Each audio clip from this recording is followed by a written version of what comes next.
Number 95। दोस्तों, शुरू करने से पहले चैनल को लाजमी सब्सक्राइब कर लें। फिर मैं बहन के कमरे में गया तो वो लेटी कोई औरतों वाला मैगजीन पढ़ रही थी। मुझे देखकर उसने मैगजीन साइड पर रख दिया। फिर उसकी नज़र जैसे ही मेरी शर्ट्स पर पड़ी तो वो ललचाई नज़रों से वही देखने लगी। फिर मैं उसके सामने जाकर खड़ा हो गया। पास बैठकर मैंने मजाक में मैंने शो यही किया। मजाक जैसे मजाक में मैडम। जैसे ही मैंने थोड़ी शरारत की तो इसने भी हैरत से मेरी तरफ देखा तो मैं फौरन बोला, सॉरी, गलती से लग गया। खैर, क्या पढ़ रही थी? मेरी बात सुनकर मेरी बहन ने बेड पर पड़ी मैगजीन अपने सामने रखी और मेरे सामने मैगजीन के वरक उलटते पलटते हुए जवाब दिया, बस ऐसे ही फैशन मैगजीन देख रही हूँ। तुम ने बाजार जाना है?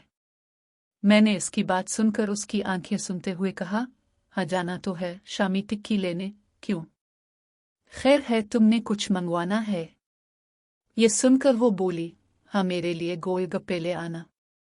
तो मैंने हिम्मत करके कह दिया, गोलगप्पे तो खट्टे होते हैं और पहले ही खट्टा खाकर इतने बड़े कर लिए।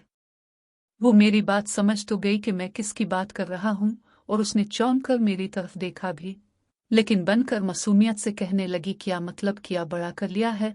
तो मैंने घबराकर गड़बड़ती हुई कहा, मेरा मतलब पेट बड़ा कर लिया है। तो मेरी बात सुनकर बेड पर बैठकर अपना मुंह में और बाहर को उभार कर पेट की अंदर की तरफ सांस लेते हुए कहने लगी, कहाँ बड़ा कर लिया? अंदर ही तो है। हाँ, अलबत्ता तुम खट्टे गोल गप्पे मत खाना वरना तुम्हारा बड़े से छूटा हो जाएगा। ये बात कहते हुए मैंने नोट किया कि इसकी नज़र कहाँ पर थी, तो मैंने भी इसकी तरह सब समझते हुए मासूम बनकर कहा, क्या मतलब बड़े से छूटा हो जाएगा? ये सुनकर हंसते हुए बोली, पेट और क्या? खैर, इसकी अदाओं और बातों से मेरा मूड बनने लगा था, इसलिए मैं जल्दी से इसके कमरे से बाहर निकला। कमरे में आकर फिर से खुद की मदद खुद के तहत कर ली। मैडम, मैं पहले दूर दूर से आंखें सीख कर गुजारा किया करता था, लेकिन अब की वजह से मेरी रूखी फीकी जिंदगी में जैसे मज़े के रंग भर गए हैं।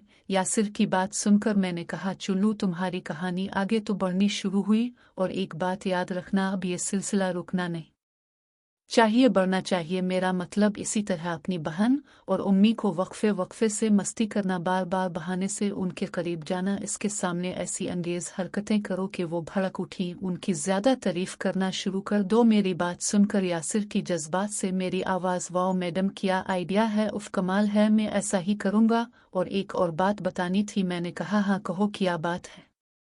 तो यासिर बोला, मेरी उम्मी हर जुमेरात वाले दिन शाम मगरिब के बाद किसी मौलवी साहिब से दम करवाने का कहकर जाती है और 2-3 घंटे बाद आती है। मुझे शक है दम के बहाने अपने किसी यार से मिलने जाती हैं। आज मैं अपनी माँ का पीछा करूँ? ये सुनकर मैंने जवाब दिया, नहीं, उसकी ज़रूरत नहीं, बस इसके मोबाइल में खुफिया ऐप इंस्टॉल कर दो, सारा कच्चा चिट्ठा खुद ही खुलकर सामने आ जाएगा, बल्कि सबूत भी मिल जाएंगे जिनकी मदद से तुम बआसानी उनको हासिल कर सकते हो। यासिर तो अभी और भी ज्यादा चीट करने के चक्रों में था, लेकिन मैंने इसे बहाना बनाया कि मेरी कोई ज़रूरी कॉल आनी है और फ़ोन रख दिया। फिर मैं रोटियां पकाने ही लगी थी कि शमीम तेज़ी से किचन में दाखिल हुई और बोली, बाजी मुझे दे, आटा में बना देती हूँ। शमीम के चेहरे पर ताज़ा ताज़ा कार्रवाई की लाली थी और शर्म से मेरे साथ नज़रें नहीं मिला पा रही थी। मैंने आटे वाली परात उसे थमाते हुए कहा, शमीम, तेरा तो सारा जेका ही खुल गया, तुम तो मेरे से भी ज़्यादा शौकीन निकली। मेरी बात सुनकर शमीम ने शर्माते हुए जवाब दिया, बाजी, 1-2 नहीं, बहुत सालों से बिला वजह का बंद बांध कर रखा था जो अपने ही खिलवाया दिया। अब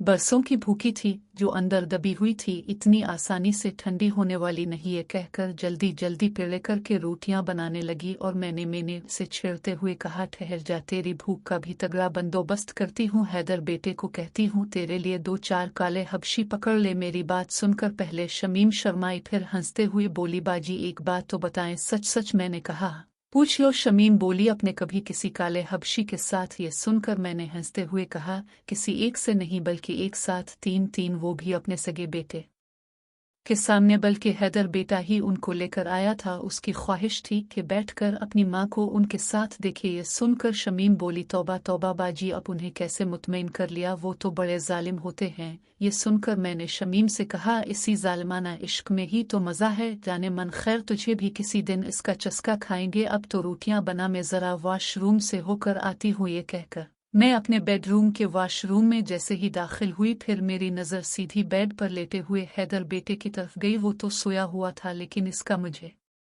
दावत दे रहा था। ये देखकर मेरी मस्ती भी जागी और मैं बेड पर आहिस्ता आहिस्ता चढ़ गई और हैदर बेटे के करीब बैठकर हैदर बेटे ने अंगड़ाई लेते हुए आंखें खोली और देखकर बोला, उम्मी क्या कर रही है?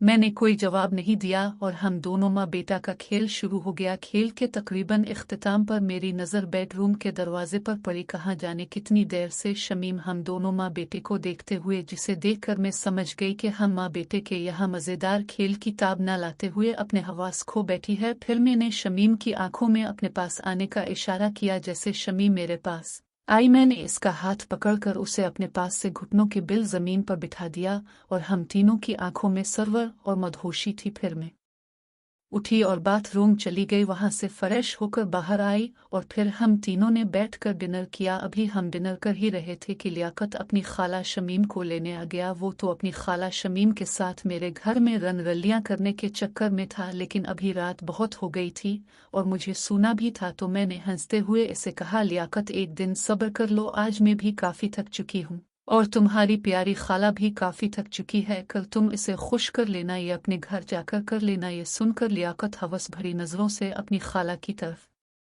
देखते हुए बोला, शहनाज जी सब्र ही तो नहीं होता, मेरे इतने सालों की मुराद पूरी हुई है। मेरा तो दिल करता है हर वीले अपनी खाला के साथ, मगर हमारे घर में ऐसा होना मुमकिन नहीं। आपके घर में ही हो सकता है। अब प्लीज सो जाएं और हैदर भाई भी, मैं यही कुछ देर अपनी खाला के साथ प्यार करके यहाँ से ले जाऊंगा अपने बारे में अपने सगे भांजे के मुंह से। इस हवस भरी बातें सुनकर शमीम का चेहरा शर्म से लाल पड़ गया और वो नजरें नीचे करके जमीन की तरफ देखने लगी। लियाकत की बातें सुनकर मैंने कहा, अच्छा चुल्लू ठीक है, तुम लोग यही थी बी लाउंज में जो करना है कर लो। मैं तो चली हैदर बेटे के साथ सोने। हाँ जाते जाते याद से फ्लैट का दरवाजा लॉक करके जाना। लियाकत इस कदर अपनी खाला का भूखा और बेसब्रा था कि इसने मेरे हिलने टहलने का भी इंतजार नहीं किया और अपनी खाला ये देखकर मैंने हैदर बेटा को देखकर मुस्कुराकर कहा, चुल्लू भाई ये शुरू हो गए, हम तो जाकर सोते हैं, उन्हें लगे रहने दो। फिर मैं और हैदर बेटा बेडरूम में आकर लेट गए और पुरसुकून नींद की वादियों में सो गए। सुबह मेरी आंख खुली, मैं तो वॉशरूम से होकर कमरे से बाहर निकली तो ये किया,